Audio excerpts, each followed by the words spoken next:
Coming from a large-scale commercial beef background in Western Queensland and equipped with tertiary qualifications and experience that would normally lead to a life of synthetic farming or corporate ag, Tim Scott and his wife Amber, after being exposed to the benefits of regenerative agriculture and, more recently, holistic management, have taken a complete detour from the conventional path. The development of their Kandanga Farm project, initiated 5 years ago as one of the ex-Traviston Dam economic development projects, has seen a fresh approach to the rural distribution model. By excluding synthetics and chemicals from farm supply options at the Kandanga Farm Store, they are proving regenerative and organic production systems can work by concurrently developing the adjoining Kandanga Farm as a certified organic demonstration farm.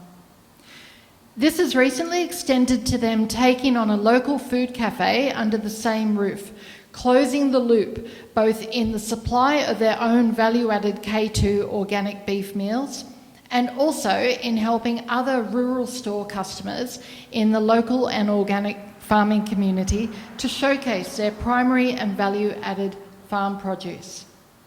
Please welcome our second speaker, Tim Scott.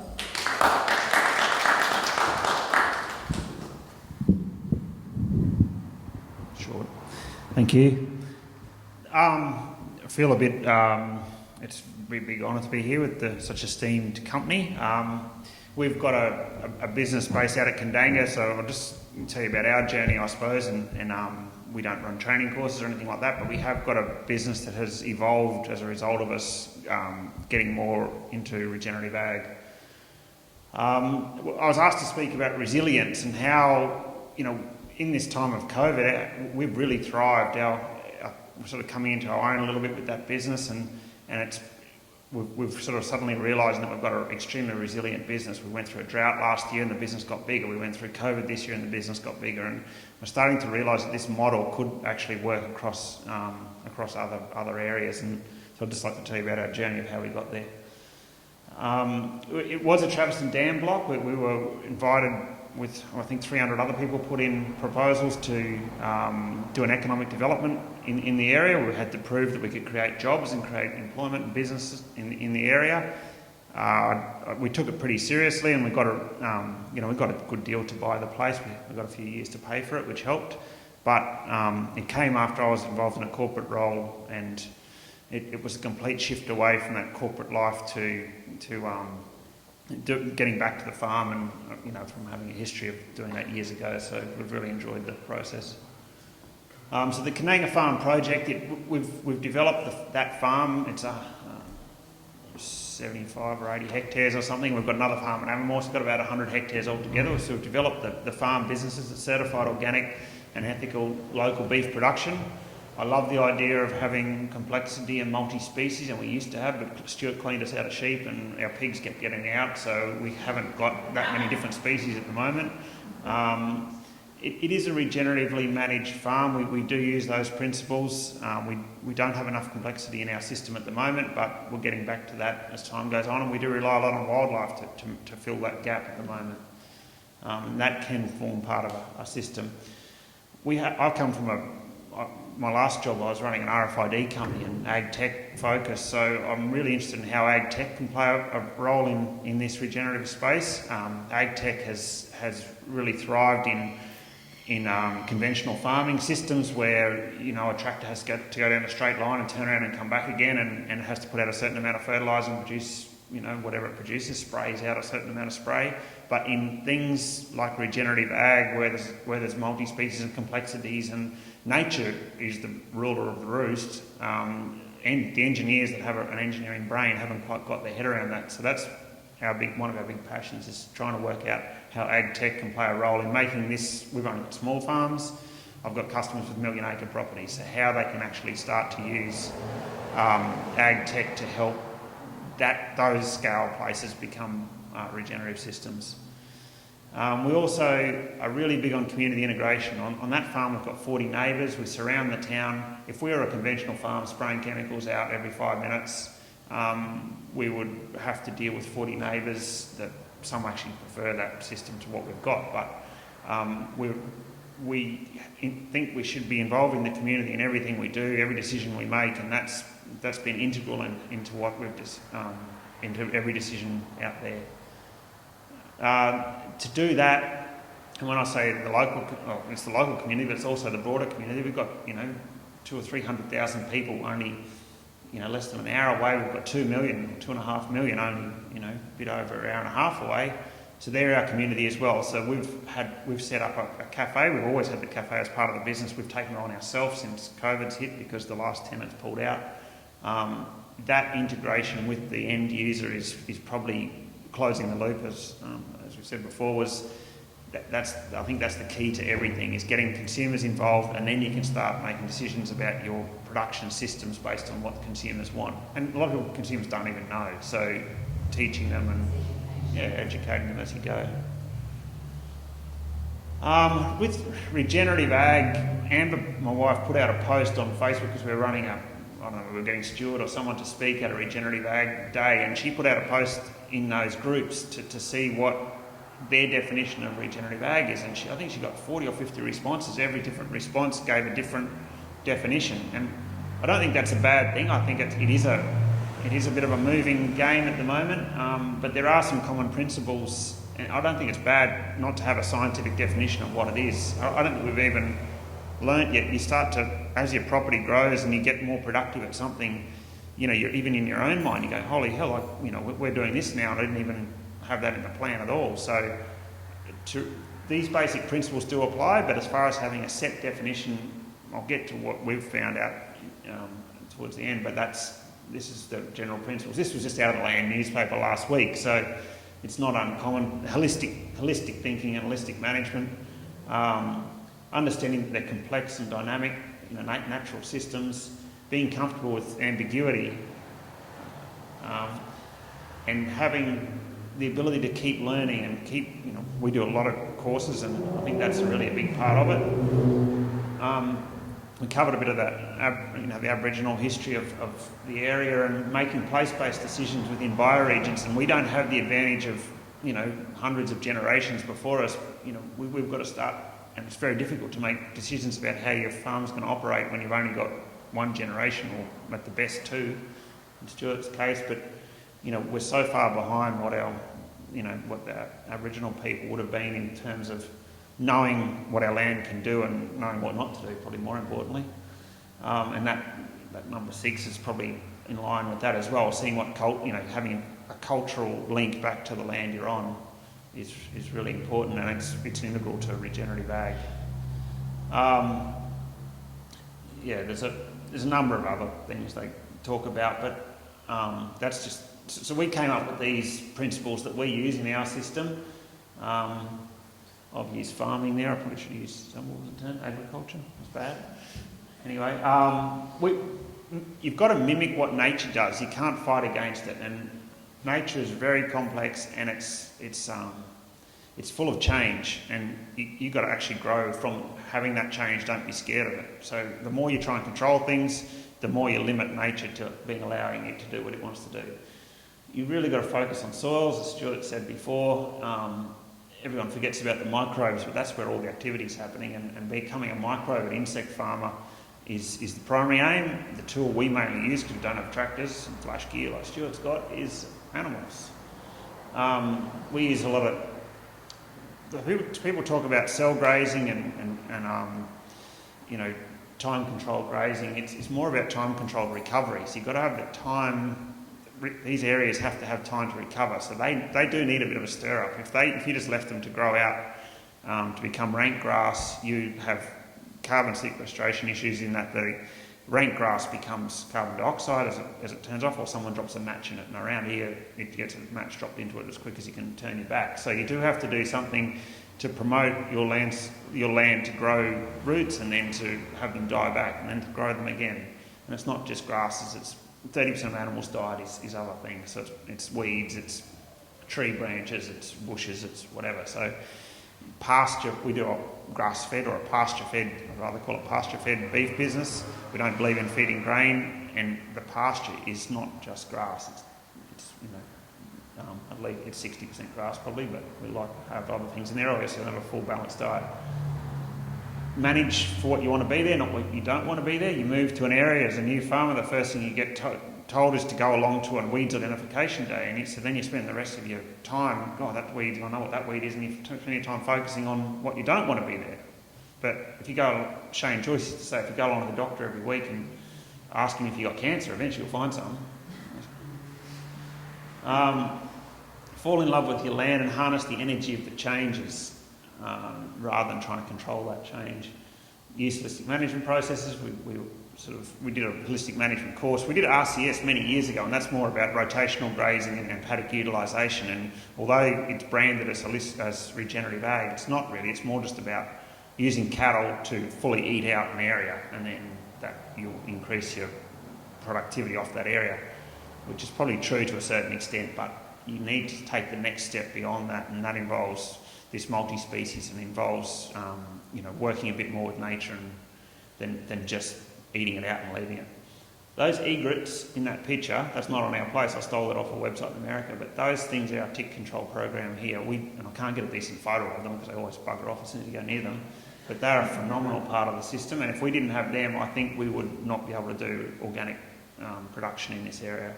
And I'd love someone to do a university study on how many they eat, because they will sit there all day and pick away at them. These are the tools of the trade. We run a lot of tape. That's not our setup, that's another customer, because I haven't got as good a setup as that.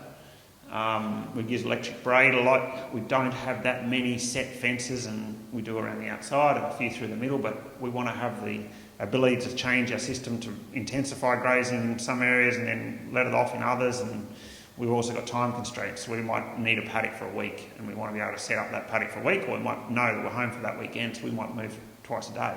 So, and we can do all that using electric tape and running non-permanent fences.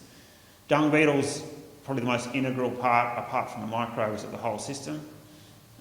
We don't have enough varieties of them up here. We've got virtually no interactive ones, and we're trying to introduce with them. I don't know whether it's illegal or not, but every time we go down south, we bring back a suitcase full of dung beetles and dump them up here. Did you do that? I love collecting dung beetles. You've got to be careful that I have COVID at the moment. The COVID, yeah. And those egrets, but also everything we do, we have a double use for. If we're feeding stock, we will feed them with biochar and pelagonite and seed and use them as a seeding machine for us. If we want to have, we don't just do things with one use. If we're feeding out a lick wagon, we'll put the lick wagon on top of some blady grass or some giant rat's tail or something we want to get trampled down and get a bit of action going on it. So everything has a double use, and I think that's, if you're not doing that, you're probably wasting a lot of time and energy.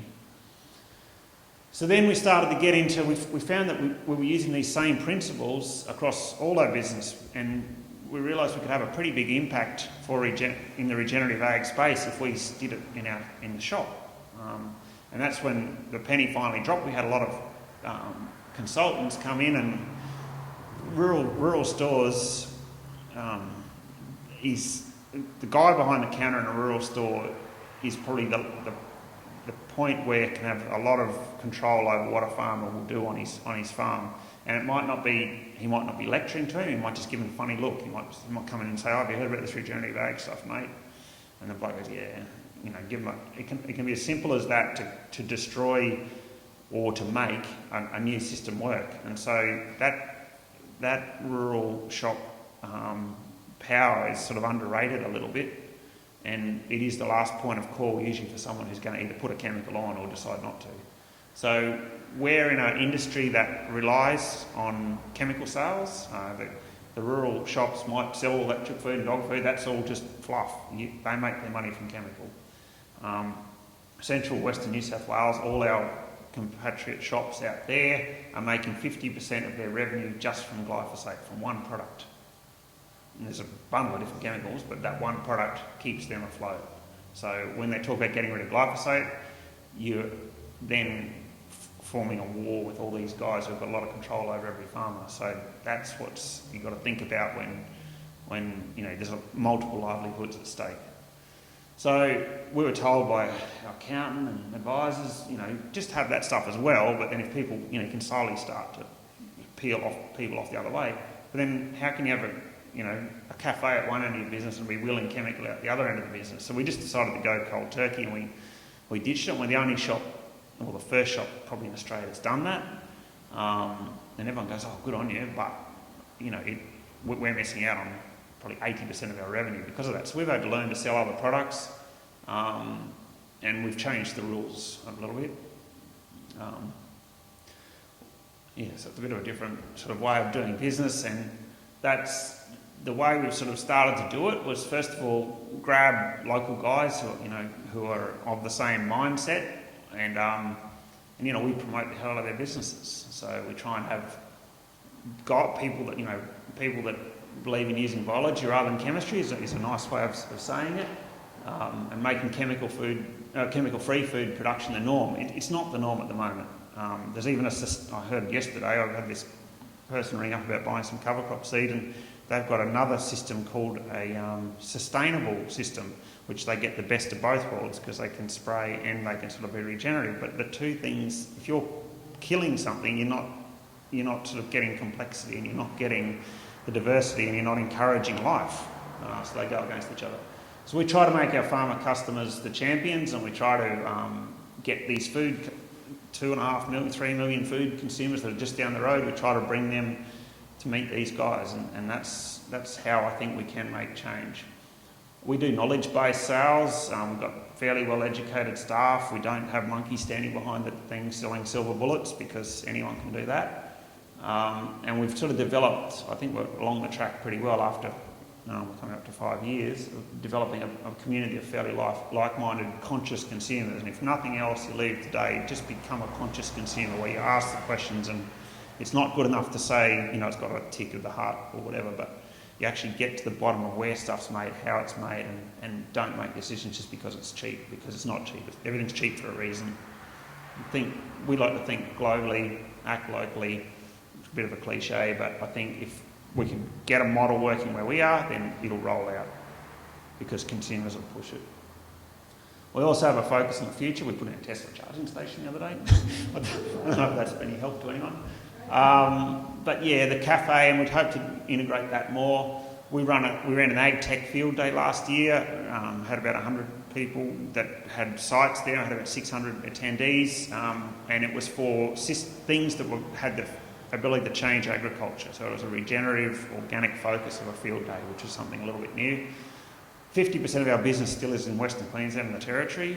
We rely on the local market a bit, but it's more those big guys out west. So we're developing our online business a lot more and trying to do clever ways that we can better service those guys in Central Queensland or the Territory, or they're big scale, and they're doing a bloody good job too. You just don't hear about them because they're working their bums up. We've got customers running 6,000 or 7,000 head of cattle with 1 or 2 labour units. And they're the ones that have got, and they're all organic, and they're, moving cattle in big mobs around big paddocks, and all those guys are doing a good job too. They don't get they don't really get enough support, and so we're trying to develop systems that can support what they do. But when it comes down to it, people buy people, they don't buy things, so we try and get good staff. We've just brought on a guy as a chef, the guy on the right, and he was in the startup of HelloFresh. In Sydney, he's a chef as well, but everyone there is fairly well educated and really interested in regenerative ag, and they're not there for the weekly paycheck. That's a bit more than that.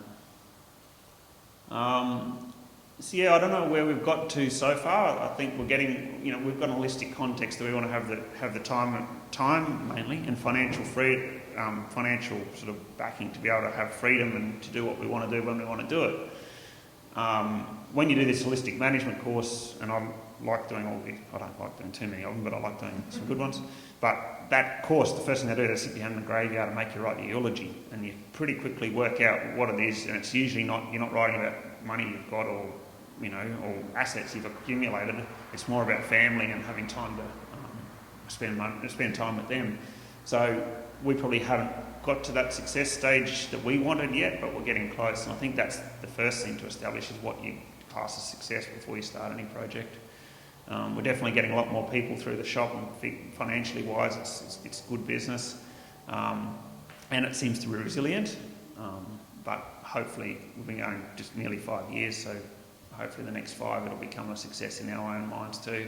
We're definitely more along the track than what we would have been if we would have started off doing the selling chemical and synthetic fertiliser business. So we're trying to get to the bottom. This is the last slide. When we were doing this, I did it up quickly the other day, and we were trying to work out what it is that makes a business resilient. And I think it's been able to embrace the energy that you get from changes. They always say, opportunity comes when there's change, and but at the same time, everyone's trying to control the change and make it so they don't have any change because it's nice and comfortable not having any. So if you're going to make the most of opportunities, you need to have change continually. If you're going to have change every day, you get an opportunity every day. So embracing that both in the way you produce the food and in the way you run your business, I think is how, that's how we've found that we're able to keep growing and become a business that hopefully in the next few years will be successful in our definition of what that is. It's me.